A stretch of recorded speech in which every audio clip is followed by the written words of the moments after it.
美国国务院周四发布的一份年度报告说，一些国家在打击人口贩运问题上缺乏行动。报告继续把中国列入表现最差的第3类国家的名单，称中国有普遍的强迫劳动的政策或模式，尤其是在东突厥散地区。美国国务卿布林肯说，过去4年来，中国对东突厥散地区以穆斯林为主的维吾尔人以及其他少数民族和宗教少数群体的成员进行了大规模拘留和政治关输行动。在东突厥散，政府是人口贩运者，当局使用人身暴力、强制吃药、人身虐待和性虐待以及酷刑等威胁手段，迫使被拘留者在邻近或外面的工厂或工作场所生产服装、太阳能设备和其他再生能源部件的材料。这些商品正在进入世界各地的企业和家庭。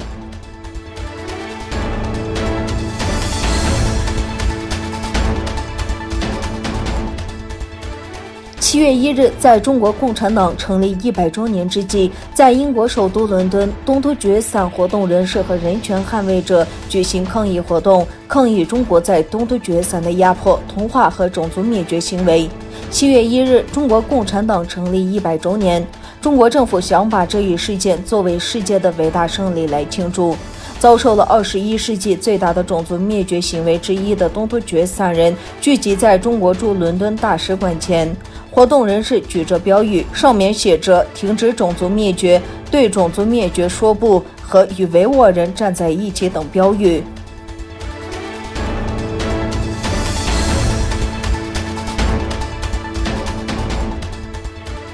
随着新冠疫情的缓解，全球经济开始复苏。与此同时 ，H&M 集团的全球业务恢复盈利，但在中国的销售额却出现大幅下滑。据报道，周四的销售报告是 H&M 第一份包括3月下旬以来销售情况的报告。当时在 H&M 对中国在东突厥散地区的强迫劳动指控表示担忧几个月后，该公司突然成为中国人抵制的目标。北京方面称这些指控是谎言，通过官方控制的媒体和社交媒体账号激起对 H&M 的愤怒。H&M 从中国电商网站下架，在地图应用程序中消失，一些实体门店也被业主关闭。该集团首席执行长赫尔墨松表示，目前中国内地仍有约10家门店关闭。他拒绝进一步评论中国内地市场，只是说就中国而言，情况仍然复杂。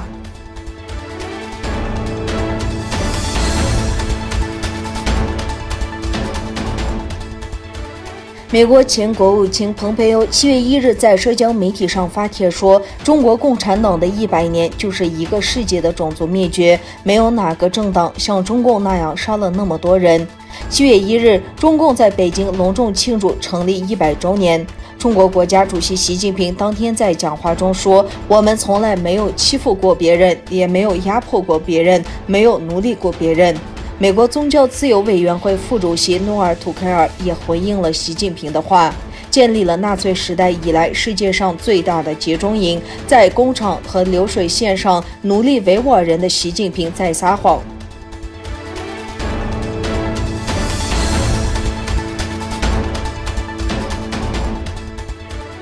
美国国会众议院星期三审议一项全面反制中国的法案。法案提议为东突厥散维吾尔人申请美国难民庇护开启快速通道，但共和党人批评该法案的反中力度还不够。众议院外交关系委员会主席民主党人米克斯今年5月推出确保美国全球领导力与接触法英法。米克斯在星期三下午召开的审议会上说，英法范围广泛，在人权问题上尤为突出。这是美国国会有史以来出台的保护维吾尔人最深远的法案，米克斯说。